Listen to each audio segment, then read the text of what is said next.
All right, blessings and shalom. Blessings and shalom. So good to see you all today.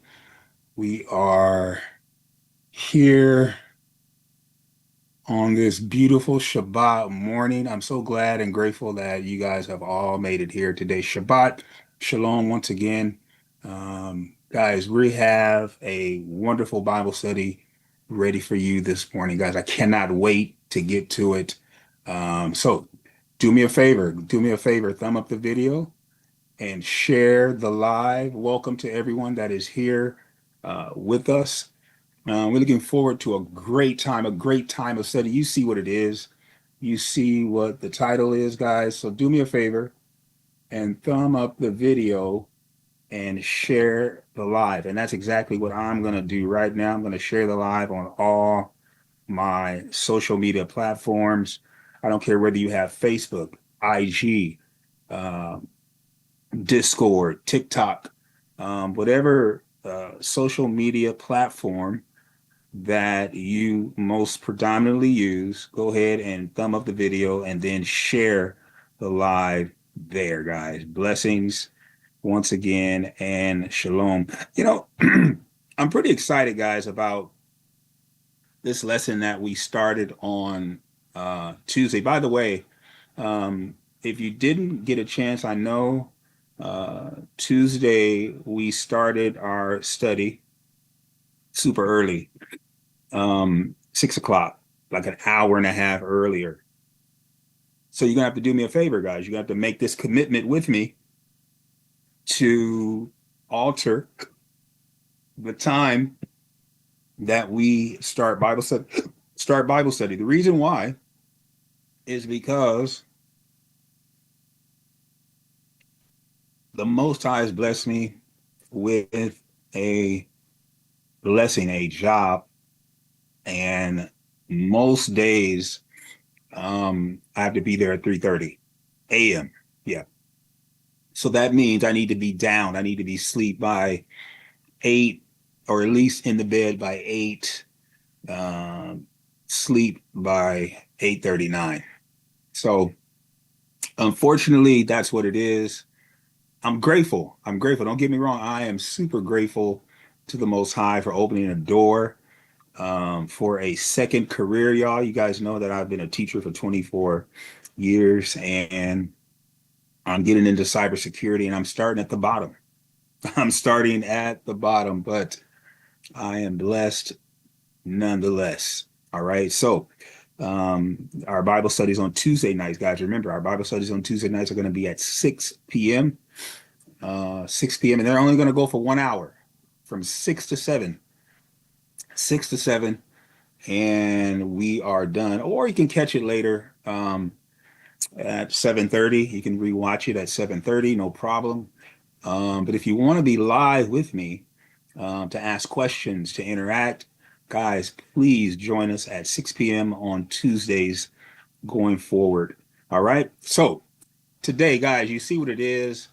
You see the question that I have in our text, guys. So go ahead and grab all your study materials, your Bibles.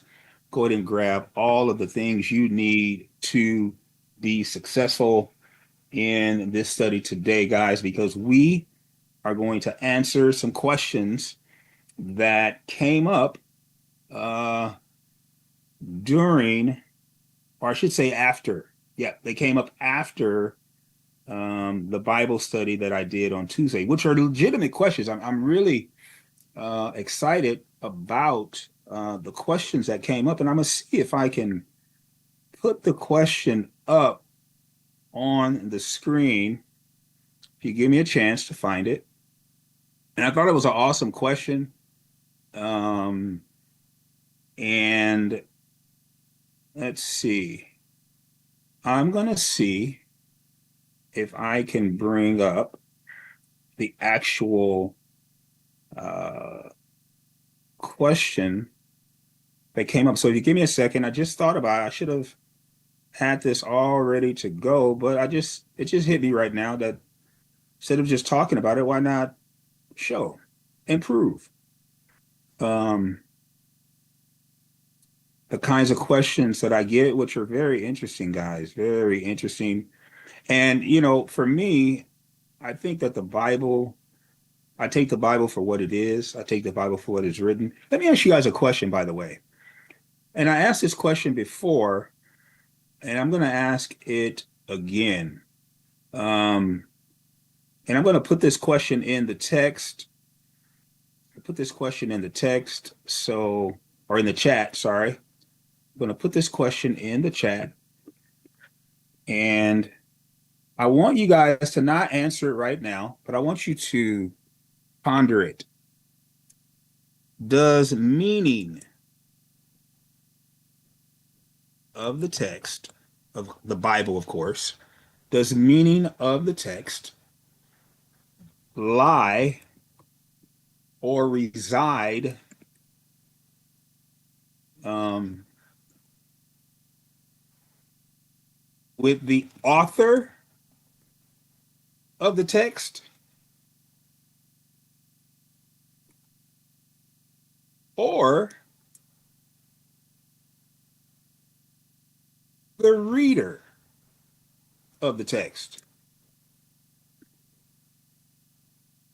I should say, does the original meaning? Yeah, I think that's what I'm going to add to it. Does the original meaning lie or reside with the author of that text? Or if we want to get to the true meaning of the text, does do we have to understand what the author was intending, or do we just bring our own meaning to what we think the text means? Um, and so let's just use a simple example right now.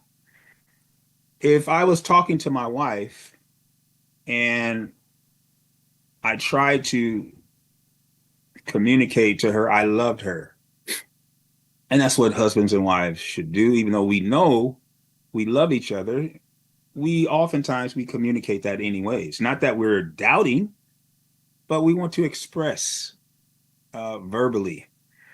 But let's say I was trying to express verbally that I love you.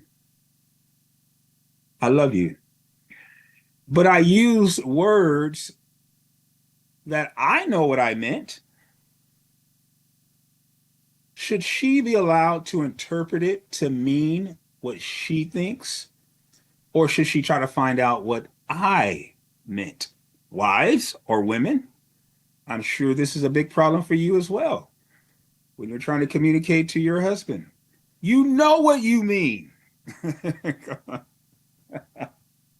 You know what you're trying to say. You understand everything you want to communicate. It has its meaning that you intended. But as men and husbands, sometimes we interpret it the way we think you mean or what we think you mean by it. And oftentimes women are left frustrated, women and wives are left frustrated because they don't get why we don't understand what they mean. Come on and go with me here. Now, using that example, I want you to think about, does the meaning of the text, does it lie within the author or the reader? All the women should be like the author. The author, absolutely, the author. Some of the men are like, well, it depends. It depends. No, it doesn't depend. Okay? This is why arguments happen. This is why misunderstandings happen in any relationship, because the author of the communication oftentimes mean one thing, but the listener is interpreting it the way they want to. Come on and go with me here. And so it leads to misunderstanding. So let's apply that thinking. Let's apply that practical example to the text. When we read a text, does it matter what Matthew meant? Does it matter what Paul meant? Does it matter what Luke? Does it matter what Jeremiah or any of the authors of the text? Does it matter what they meant, or does it matter what we read and interpret it to mean? Now, we can interpret it correctly. That's what is called good exegesis. I'm gonna put that in the screen. And by the way, whenever we see any event and we interpret it, um, can I say that every single human uses exegesis, even children, when they're trying to understand what's happened, when they're trying to understand what they're reading? Um, we all use exegesis. Okay. Now, for those of you who may be thinking, what did he say? Exit Jesus. What is exit Jesus? No, um, it's exegesis. It's a Greek word, actually. Yeah, it's a Greek word, and it means to explain. Yeah, to take out. If you look at that, the X in the beginning of that word, um, and now some people will say, well, see, yeah, see, the X at the beginning of the word, the EX means, you know, out. So you take out of the text what's in it. However, this is not a, excuse me, this word doesn't have a prefix and then a root word. It's one simple word. It means to explain with the idea of understanding, with the idea of coming to the right conclusion, the right understanding. Um, and so the question is not, do we exegete? No, it's the question should be, what is good exegesis? Come on and go with me here. What is good exegesis? 2 Timothy 2:15. 2 Timothy 2:15, we all know it. Um, and this is from the ESV. Do your best to present yourself to God as one approved, a worker who has no need to be ashamed. And here we go, rightly dividing, or the Greek is rightly handling the word of truth. Rightly. So that brings into question, there's a right and a wrong way. All right? To exegete. Now, if you've never been taught, come on and go with me here, how to rightly exegete, then you're going to use whatever means of exegeting, especially when we're talking about exegeting ancient text. All right. So not only do you have to know and listen to the author, but what is it that makes up? Let's just say, let me give you another example. Let's say if you went to a foreign country and you didn't speak the language, you didn't know the culture, you didn't know the mores of the people, the morals, you didn't know the customs, you didn't know any of those things. You were just dropped off in a country that you've never been to. Now, my question is this: would you understand anything? Well, yeah, you would understand some things, but would you understand it to a point to where you rightly understand everything about the culture?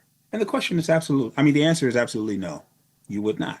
Well, just like in that example, when you come to the text, you're coming to a whole different world. Come on and go with me, y'all. You're coming to a whole different world where you have to understand, first of all, the language. Then you have to understand uh, the customs. Um, you got to understand the culture, the politics. You got to understand all of these things because that's what is called, as I learned in seminary, the Sitzenleben. Come on and go with me here. This word Sitzenleben, I found it interesting. Some of you guys who um, like languages, you know that that is German. All right. And, you know, it's very interesting. And all Sitzenleben is coming to an understanding of life's moments, life's events, all the things that make up life. All right. And so in the Bible, if we don't, and I really want to express this, guys, I really want to express it. If we don't understand the life, all the things that made up life in Israel, if we don't understand those things, the language, the culture, the customs, um, if we don't understand those things, see, oftentimes what we do is we misinterpret the culture. Yeah. Yep. We misinterpret the culture, or we misinterpret the customs. We misinterpret, and then ultimately we misinterpret the language because here it is, it's been translated into your vernacular.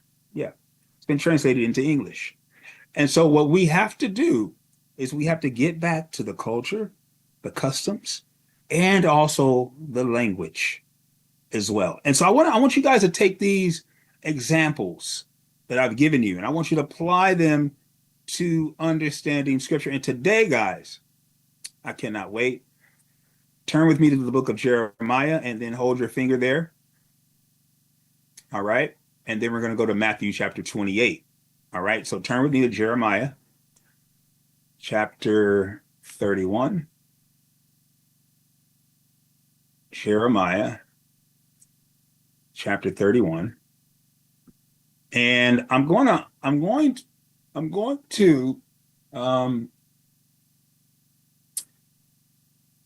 yeah, I think this is what I'm going to do.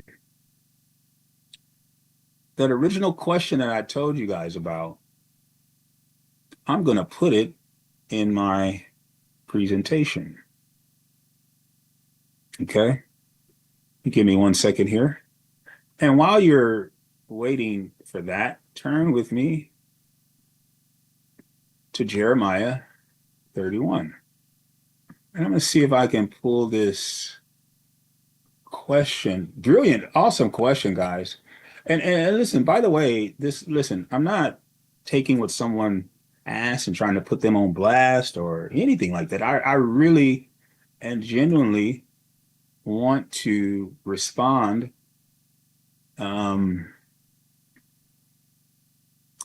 Yep, there we go. I hope it'll all fit. It's kind of, let's see. Let's see here. I hope it will fit because this will be an awesome. Okay, I think it's going to all fit. Yeah.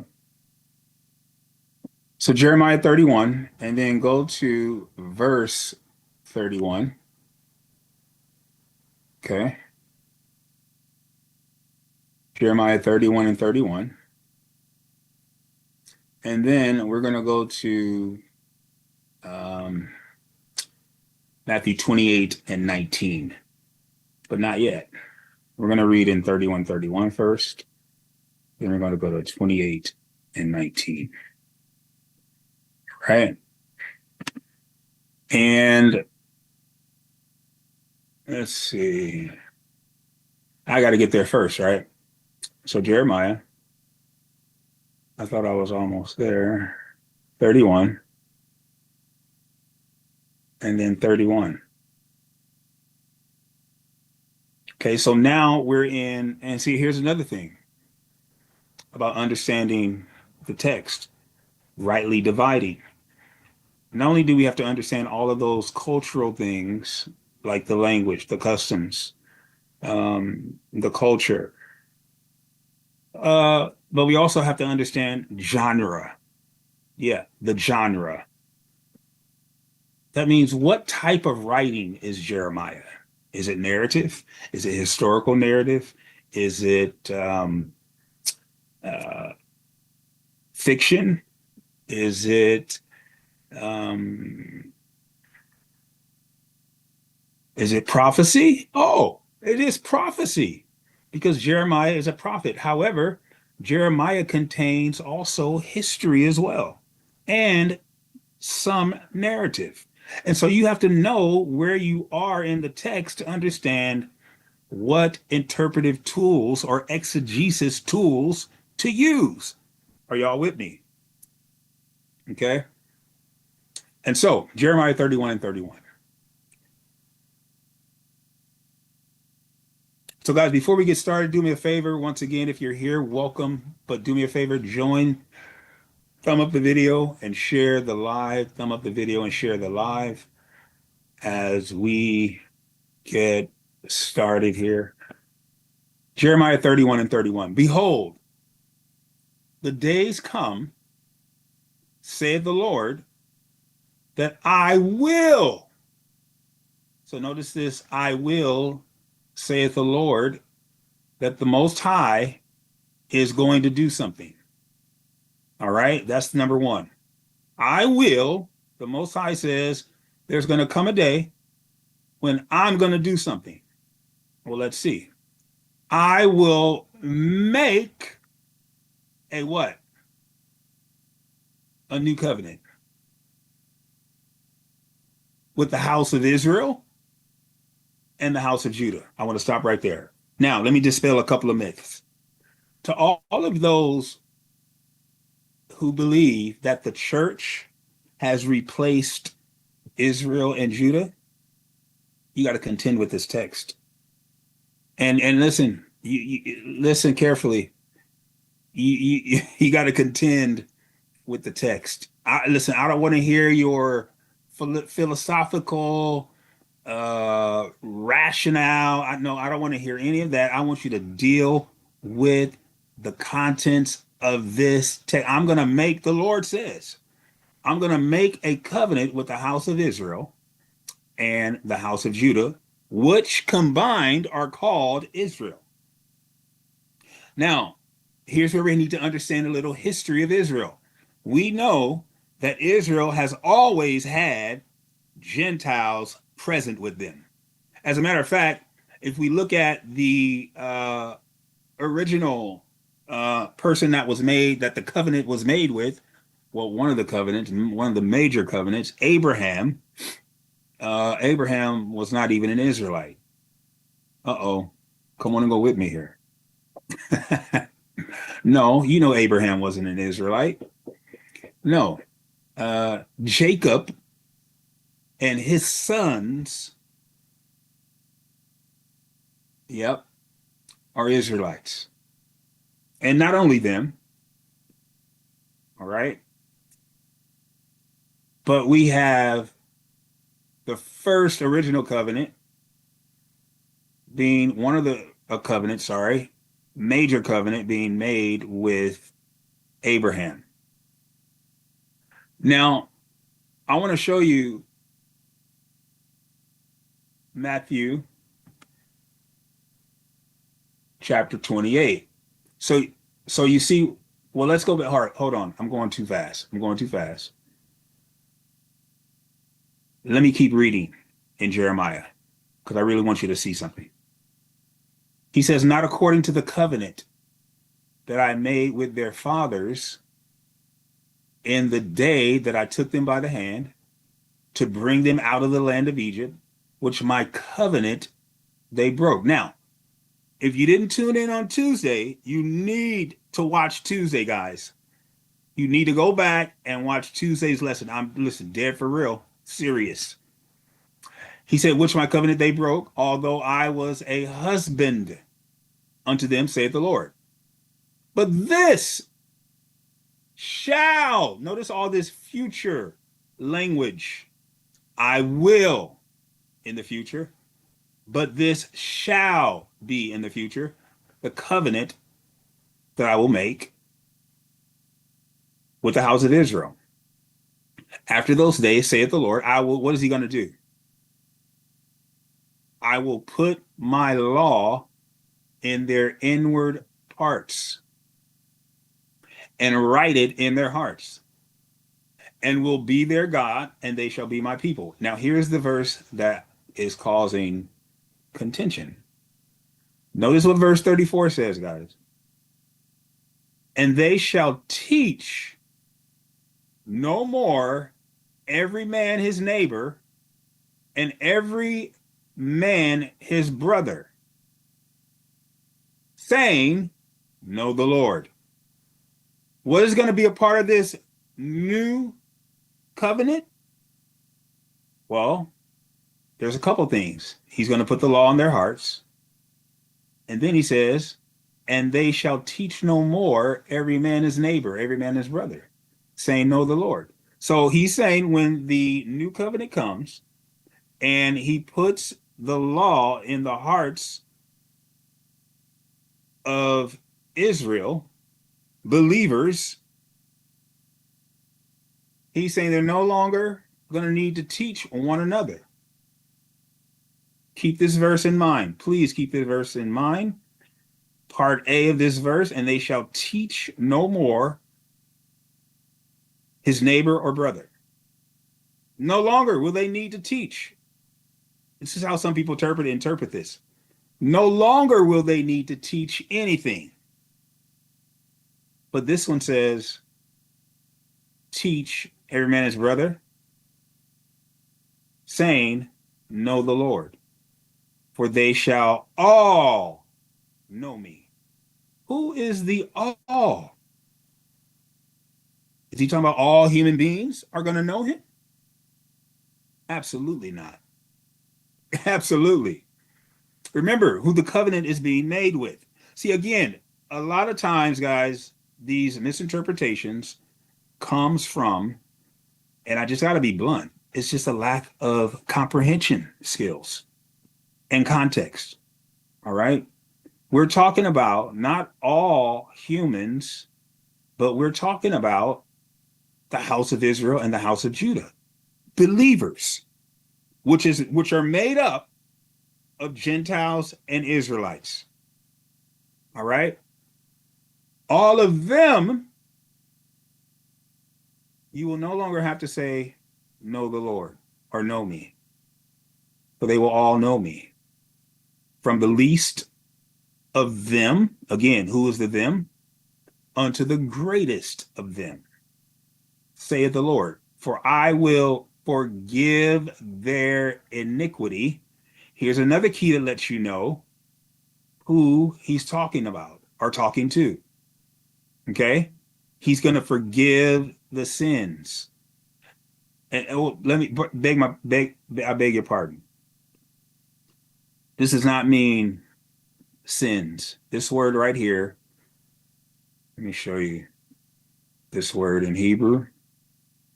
Okay.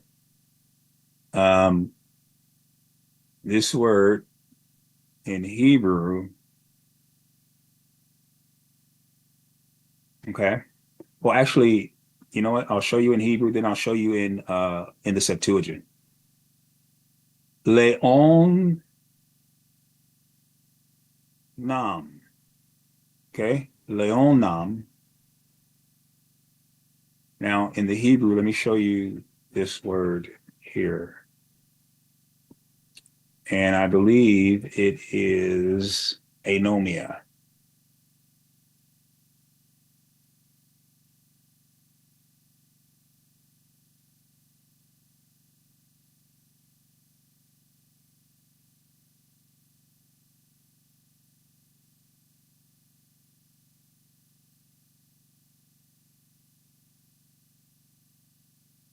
Oh, interesting. This is why it's very important because it is the word hamartia, hamartion. Okay. Hamartion is actually sins. Okay. Now, there are other places in the text where the word iniquity does not mean sin. It's anomia. It means to be against the law. But this particular word, iniquity, being used here, is the word hamartia, okay, which means individual sins. All right. Now, keep in mind this text, 34. No one's going to need to teach his brother no more. Now, remember who is he talking to? He's talking to believers. Now, let's go to Matthew. Let's go to Matthew 28. And I want to show you another thing. And keep in mind, no longer will a brother or neighbor need to be taught. And remember who's he talking to? He's prophesying to the house of Israel and the house of Judah, which make up believers. All right. Now, notice what Matthew 28 and 19 says. When Yeshua says, "Go ye therefore, teach all." But notice what he says. All what? Not believers, but nations. Come on and go with me, y'all. Baptizing them. Who? Is he baptizing believers? Well, he's going to baptize those that have been taught. Okay? And so now they are believers. But he's saying, go to people who are unbelievers and teach them. This word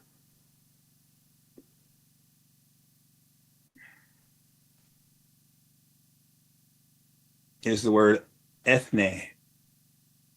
Okay? Nations. The word ethne for nations. Now we know Israel is a nation. It's one nation. But then he says, I want you to go to all nations. Okay? Now notice what this word ethne in this context means. A multitude, whether men or of beasts. Now we know it's not of beasts. Okay? Associated or living together. A company, a troop, a swarm. This is the word usage, how it can be used depending on the context. A multitude of individuals of the same nature or genus. The human family, a tribe, nation, a people group. In the Old Testament, foreign nations not worshiping the true Yah. Pagans. Oh, Gentiles. Okay? Paul uses the term for Gentile believers. That's another way it can be used. Now, depending on the context, who is Yeshua commanding his disciples to go to in Matthew 28 and 19? Which group here? Is he going to teach other Christians or believers that are Gentile? Well, they have no need, if they're already believers, they have no need to be baptized. Come on and go with me if they're already believers. So now we have to understand what group is he referring to, okay? And that's how you determine the context and what all nations mean. But here is the kicker, guys. I want to show you this. So we have that text. So here's the apparent contradiction, seemingly contradiction. Some will say, well, how can Jeremiah say we will have no need to teach one another. But then in Matthew 28, Yeshua is saying, teach all nations. There must be some kind of contradiction. What is that? Is there a contradiction there or no? Well, if we go back and really examine the text, and so this is the email that I received. Very interesting. Jeremiah 31:34.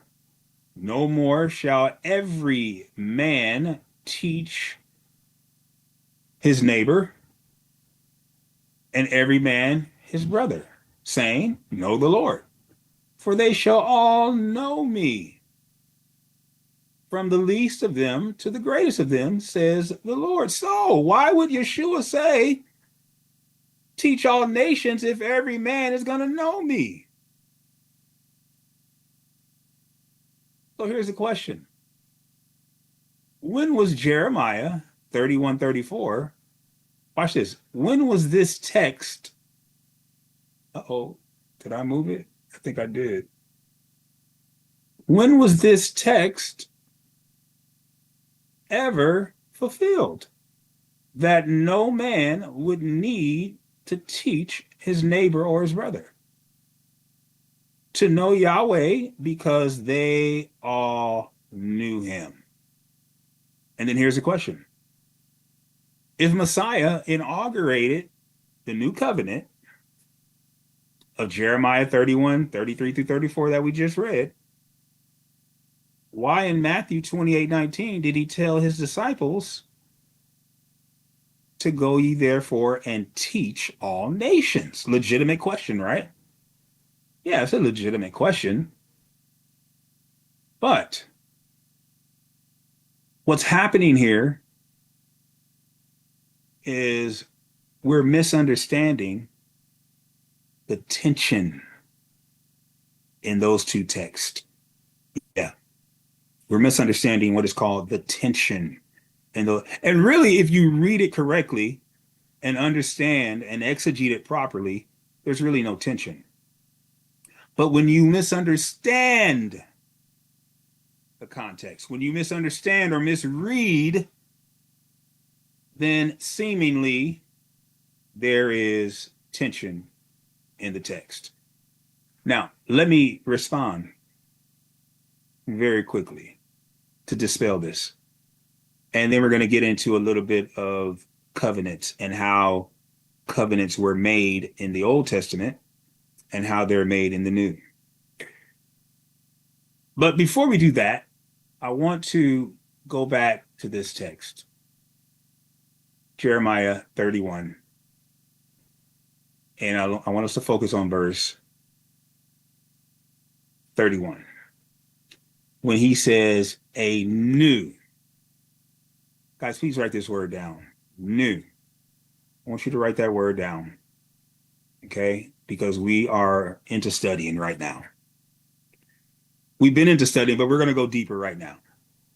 This word new, and you're going to have to, and I want you guys to really, and here's another thing. It's good to have this Bible software, Blue Letter Bible. It's good, but it's not the best. Okay. And I wish I have to call to find out how can I get my, this other program that I have on this particular computer. All right. And so when you look at this text, guys, which is very interesting, he said, behold, the days are coming, saith the Lord, that I will make a new covenant. All right. And so we know that in Hebrew, this word et, you see that word? Et brit Yishrael. Okay. I want you, excuse me, I want you to see something really quick. And it's this word, et Brit. Okay. I'll put this in the chat. Now, the et in front of Brit, the et in Hebrew means that it is the focus of the text. It is the main part of the text. Okay. It's what we should be focusing on. So that's what we'll focus on. All right. But I want you to see something. It says et Brit Yisrael ve'et Brit, and then this words, these words here, ye or ye, Huda, Brit. Now watch this, these last two words. Ha Desha. Brit. Sometimes you may hear me say this. Okay. Brit Hadashah. Okay. What does Brit Hadashah mean? Okay. Well, we just read it. It means new covenant. All right. Brit Hadashah. Put that in the text. Now, what we're going to focus on is this last word, because we know Brit is the word for covenant. But this word, Hadashah, actually, Hadashah is a very important word. Now, how do we find the definition for Hadashah? Well, if we go into, I want you to see this real quick to understand the Blue Letter Bible. Notice this word up here to the top left in the brown, like light brown, light skin section up here. That's underlined. It says Masoretic text. I want you to notice that, and I want you to keep in mind. And then the Masoretic text simply means the text that is written as translated by the Masoretics or the Nazarenes. And we have the Septuagint here, which is in Greek. All right. But I want you to see the source of where we get our definitions from. Strong's Concordance. That's one source. But let's look at the one source, because it's a pretty good source for the word new. Okay? We're going to look for the word new. So it is our word, Hadashah. Same word, Hadashah.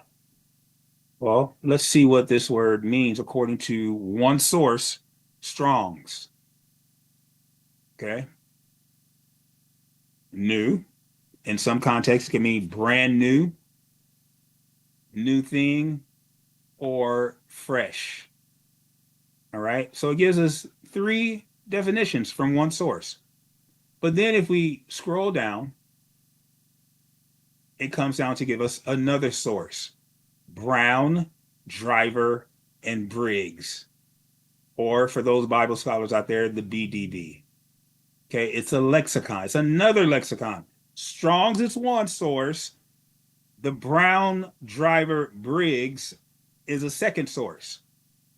Now let's see what Brown, Driver, Briggs says as well. And you can read through this. Okay? You can read through it and see the usage of this word in various texts. All right? Now, I wish I could show you my other source here, which is Logos. Now, for those of you who may not know, Logos is, in my opinion, probably the best, one of the best sources, in my opinion, for Bible study, right? Not only does it have Strong's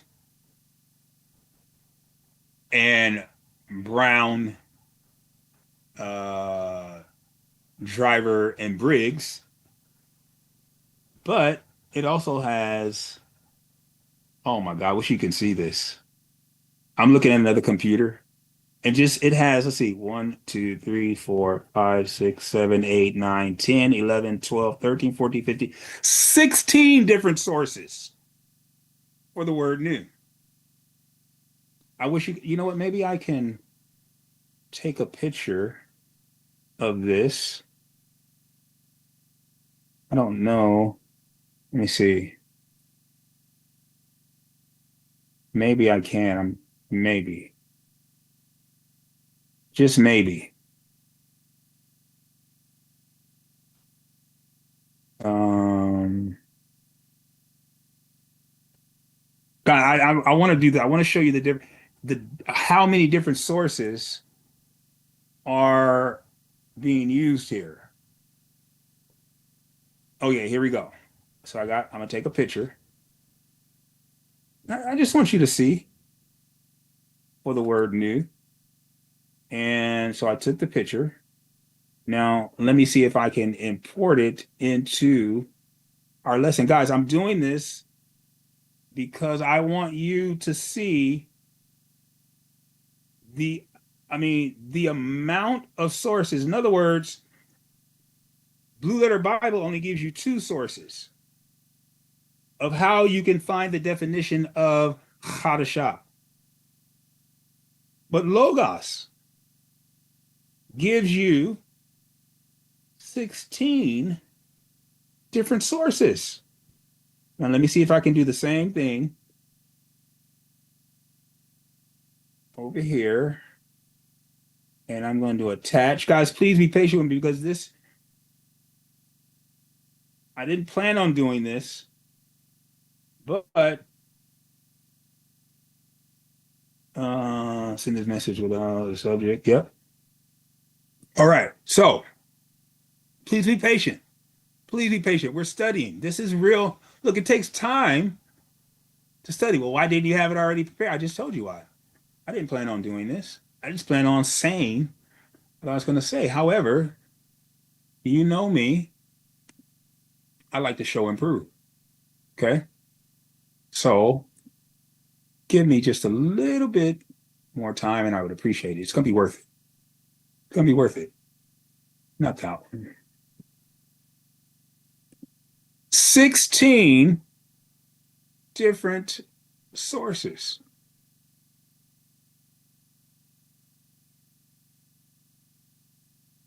Oh, yes. Oh, man. Okay, here we go. Here we go. I'm going to put this over here. All right. I'm going to, yep, got it. Got all 16. Okay, here it comes. Guys, I know I'm doing this on the fly, but please forgive me. It's going to be worth it. So I'm going to insert, upload, find it,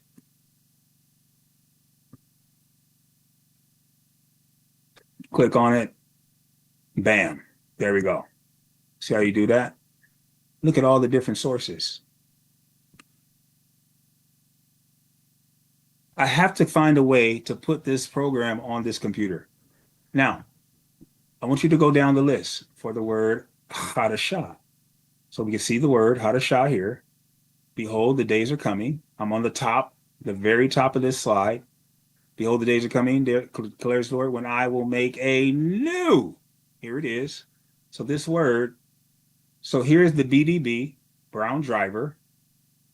And look at this one though. This one is called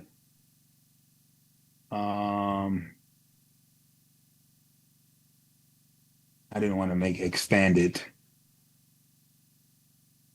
Oh my goodness. But this, I wish, so when you click on these blue highlighted buttons to the left, it gives you an entire readout of how this word can be interpreted.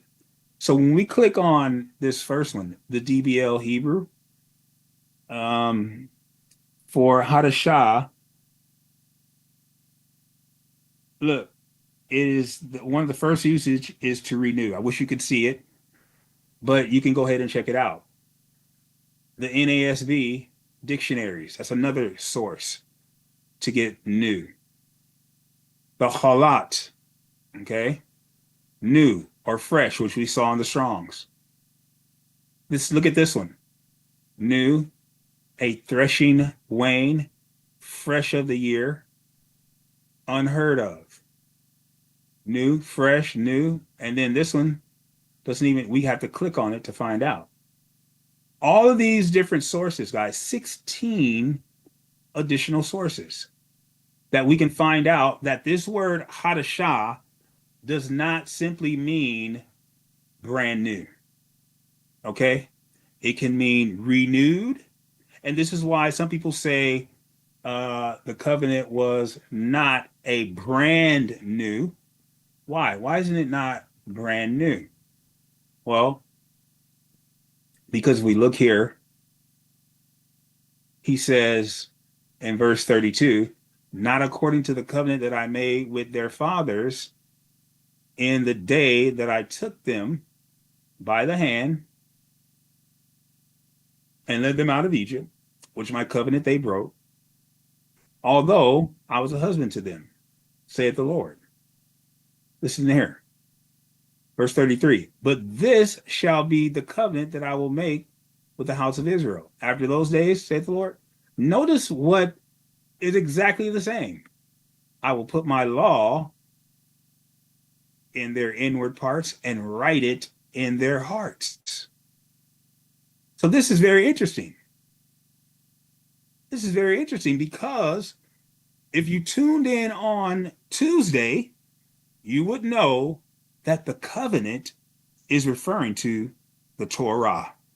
If you go to Exodus chapter 19 and read through 21, you'll see that the covenant that the people spoke up and said, everything that you say, Abba, we will do. Notice what's changed. The only thing that's changed is where the covenant is going to be put. Moses came down from the mountain with 2 tablets of stone. Jeremiah says the Most High is going to write it, not on stone, but in their inward parts, in their hearts. Notice that.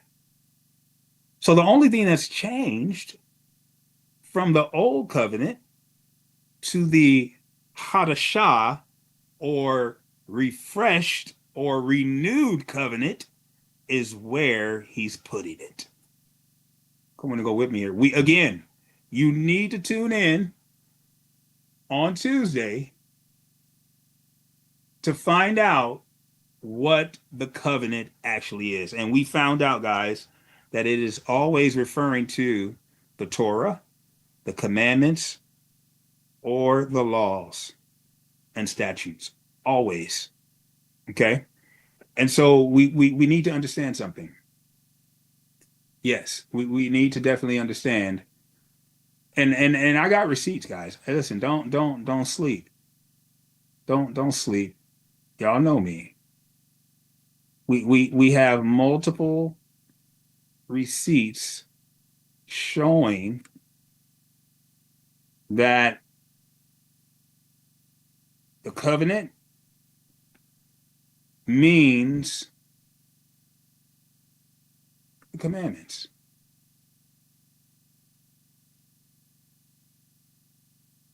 There we go. What is the covenant? What is it? I want you to take a picture of all these verses that we went over on Tuesday. We actually didn't go over 6, 7, and 8 over here, but we went through 1 through 5. And all of these verses, the covenant is referring to the commandments, 10 commandments, the Torah, and in these passages, it's referring to the law and Torah. You could take a picture, you can look at these verses yourself, and you can find out what the covenant actually is. All right. And since we did that on Tuesday, we come to this. We come to this question. Is there actually, are we living in the new covenant? I want to know from you, are we actually living in the new covenant? Well, I'm going to take just a few minutes and we're going to go in on covenants. All right. We're going to go in on covenants, y'all. And let me say this. I'm going to show you a couple more passages before we go in on covenants. Jeremiah prophesies that he's going to make a new covenant, and the covenant is going to be, I'm going to write my laws in their inward parts. Okay. Now, I want to show you an additional passage. It's in Ezekiel 36. Guys, these are two of my favorite passages. Ezekiel 36 and 27. Okay. Now, this is very important. You can read the context. All right. Israel had been sinning. Israel, as we know, Israel had been sinning. They had been turning away from the covenant. And the Most High says this through Ezekiel: I will put my spirit within you, and my spirit is going to cause you to walk in my covenant. Come on and go with me here. And you shall keep my judgments and do them. And you shall dwell in the land that I gave to your fathers, and you shall be my people, and I will be your God. Now, when did this actually happen? Or has it happened yet? Did the Most High give his spirit to his people? Well, that's a simple yes. We go to the book of Acts.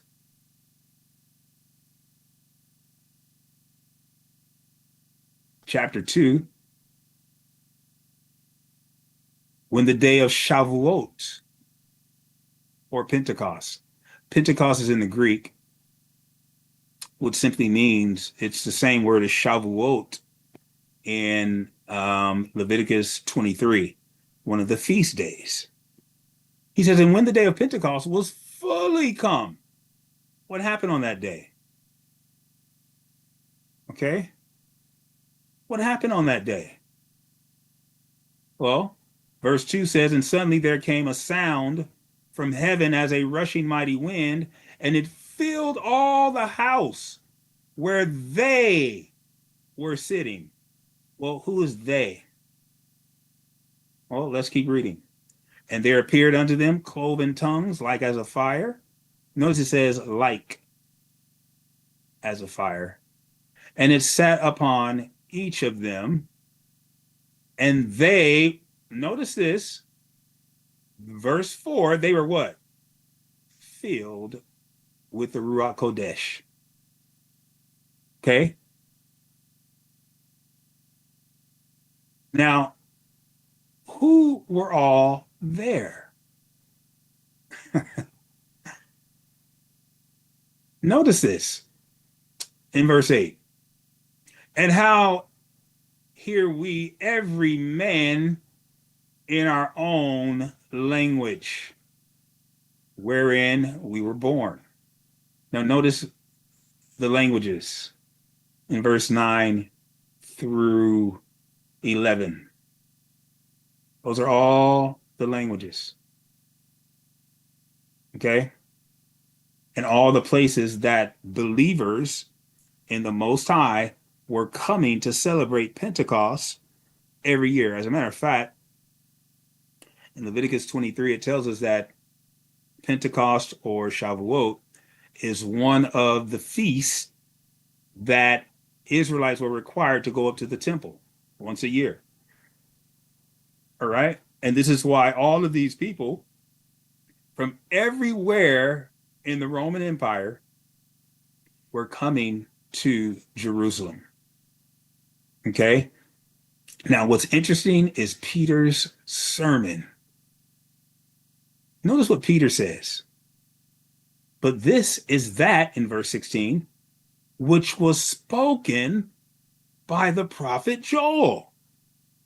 Aha. Uh-oh.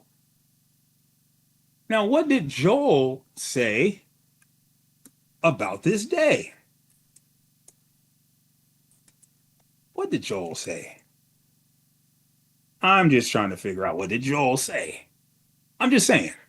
So let's go to Joel, or Yoel, chapter 2. Let's just see what he had to say. And we're going to drop down to verse 28, because remember, Peter in his sermon is using, watch this is dope. He's using what he had to preach from. Oh, yes. What do you mean, Pastor? Well, you know, the New Testament wasn't completed by this time. No. And the only thing they had was the old covenant. All right. So they had the books from Genesis to Malachi. So Peter is quoting from Joel 28. And it shall come to pass afterward that I will pour out my spirit upon all flesh. And your sons and daughters shall prophesy. Your old men shall dream dreams. Your young men shall see visions. And also upon the servants and upon the handmaids. In those days I will pour out my spirit, which is an echo of Ezekiel 36:27. I will put my spirit within you. And Jeremiah 31, where he says, I'm going to put my law in your hearts and in your inward parts. I'm going to send the spirit to be put in your hearts. Now, this is changing. It should be changing a whole lot of people's understanding of what Pentecost is really for. Of what Pentecost is really for. It is like Peter is saying here. 2, but Peter standing up with the 11 lifted up his voice and saith unto them, ye men of Judea and all that dwell in Jerusalem, be this known unto you, and hearken to my words. For these are not drunken, as you suppose, seeing it is but the 3rd hour of the day. But this is that, verse 16, that Joel spoke about. And it shall come to pass, he quotes it, and it shall come to pass in the last days, saith the Lord, that I will pour out my spirit upon all flesh. And he quotes it. He quotes it. And so that's number one. That's number one. Are we in the new covenant? Well, according to scripture, we are.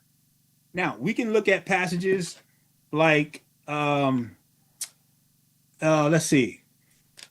Before we go to what is a covenant, let's go to passages where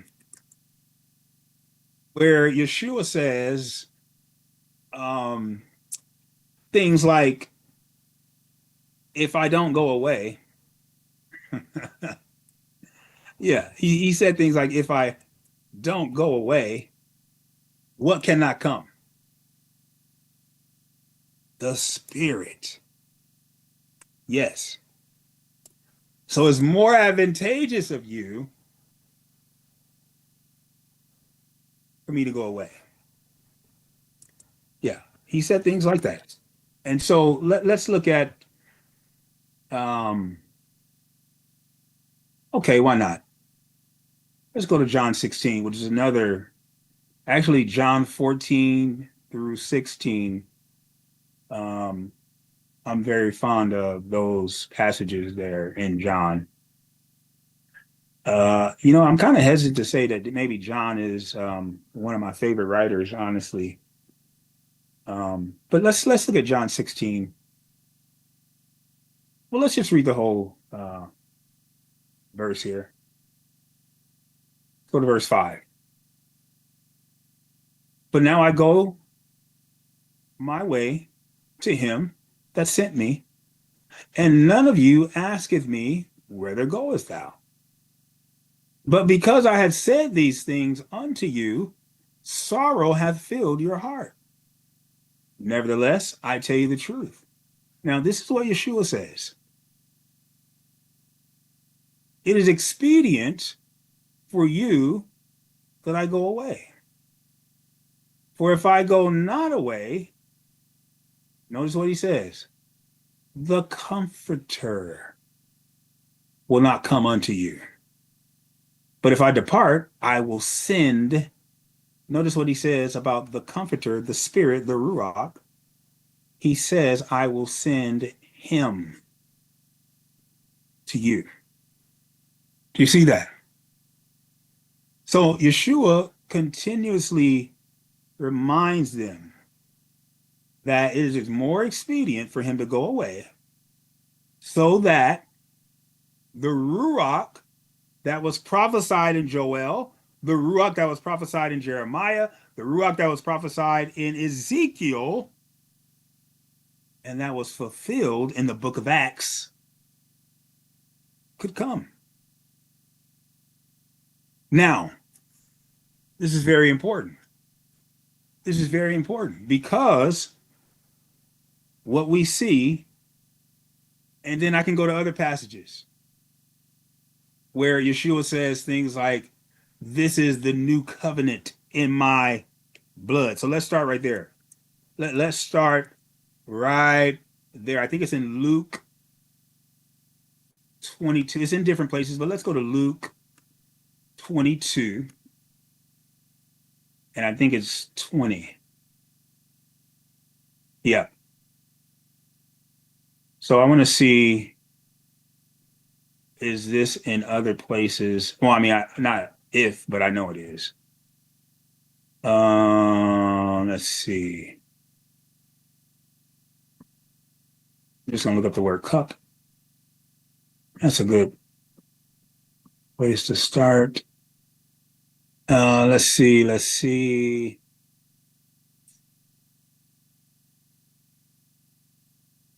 Oh, yes. Okay. Yep. So we got Luke 22 and 20. Likewise, also the cup after supper, saying, this cup is the new. Now, this says testament, guys. Don't be tripped up. It's the same word as covenant. Come on and go with me. It's the same word as covenant. This cup is the new covenant in my what? Keyword, blood. Keep that in mind. We're studying. Okay. Notice what he says in 22 and 42 about this cup. Excuse me. Father, if it be willing, remove this cup from me. Nevertheless, not thy will, but your will be done. What is he talking about? Where is he? What's the context? Well, Yeshua is getting ready to shed his what? Blood. Okay. Let's keep going. Um,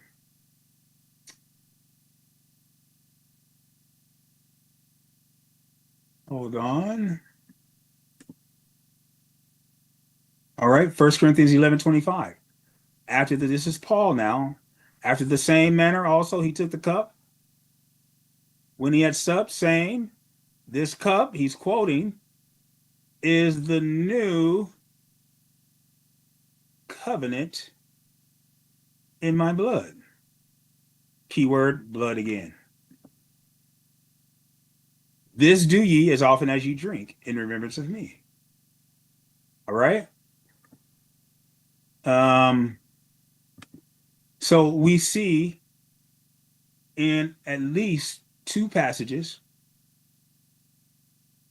at least three though, that we can say that this new covenant and blood are connected. All right. So let's get into the making of a covenant. Oh, yes. And I think on Tuesdays, so you're going to have to tune in on both days, guys, because we're connecting these lessons. On Shabbats, we're going to talk about the blood and how it's connecting to covenants. Come on, go with me. Blood is always connecting covenants. Okay.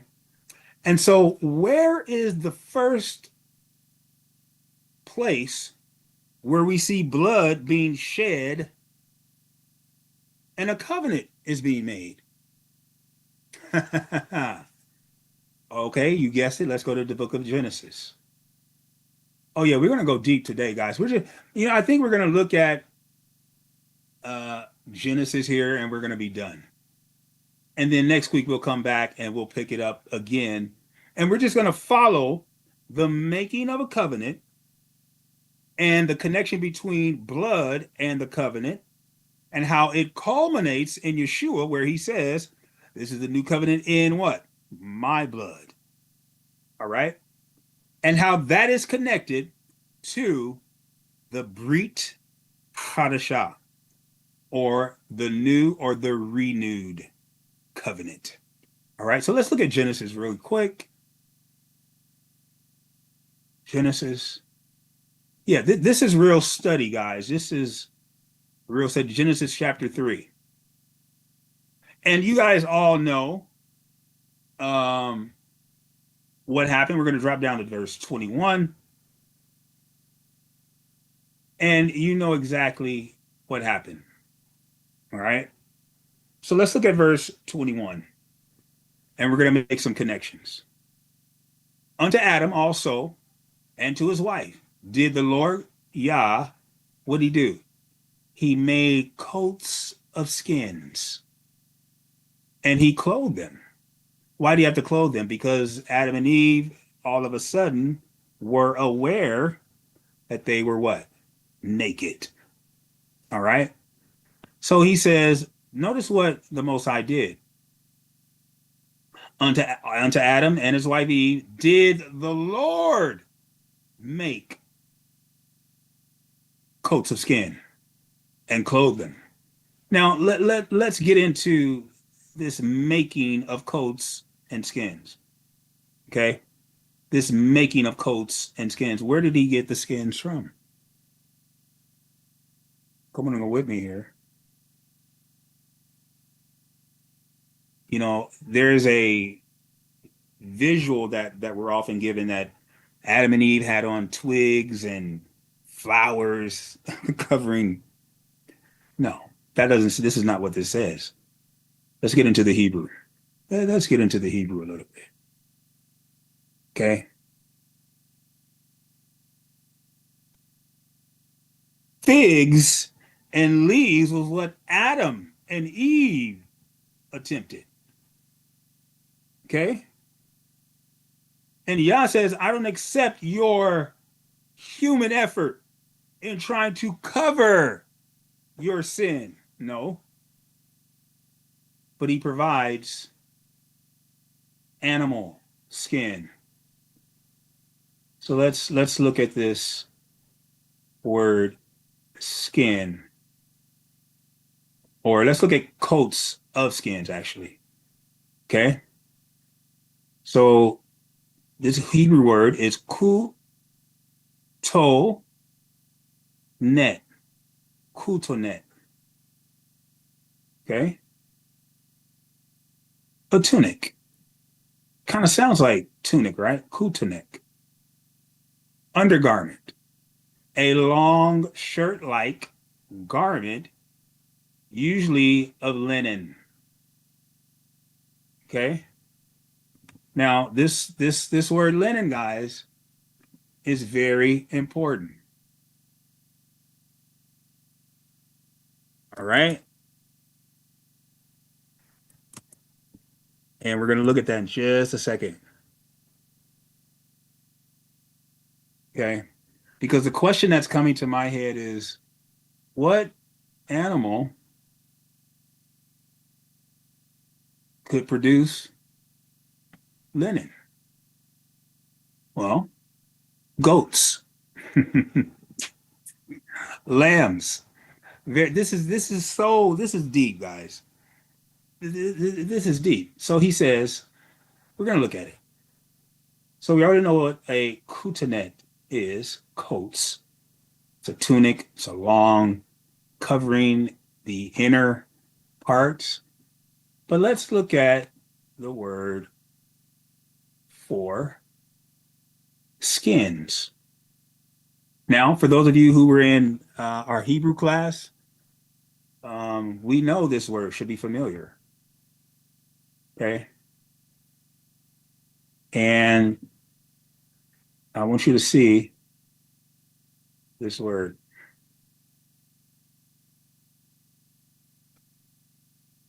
Hide, skin of men, or the hide or skin of animals. Okay. Now, this is very interesting because we know that lambs were oftentimes used, or goats, in Old Testament, not only for sacrifice. Ah, all right, but for eating as well.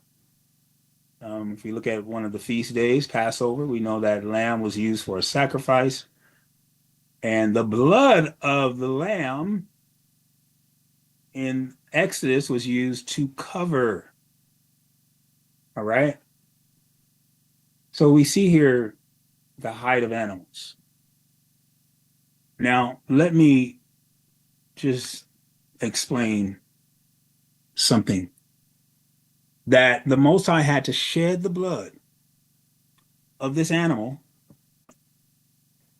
in order to cover the sins of Adam and Eve. That's a very early picture of what Yeshua HaMashiach did. Now, let's go to the book of Hebrews. I want you to see this from the very beginning. Hebrews chapter 9. Let's go there. And I'm going to be making these little connections.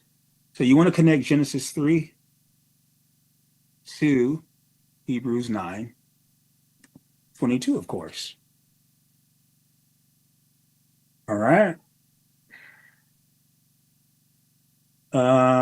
Let's start with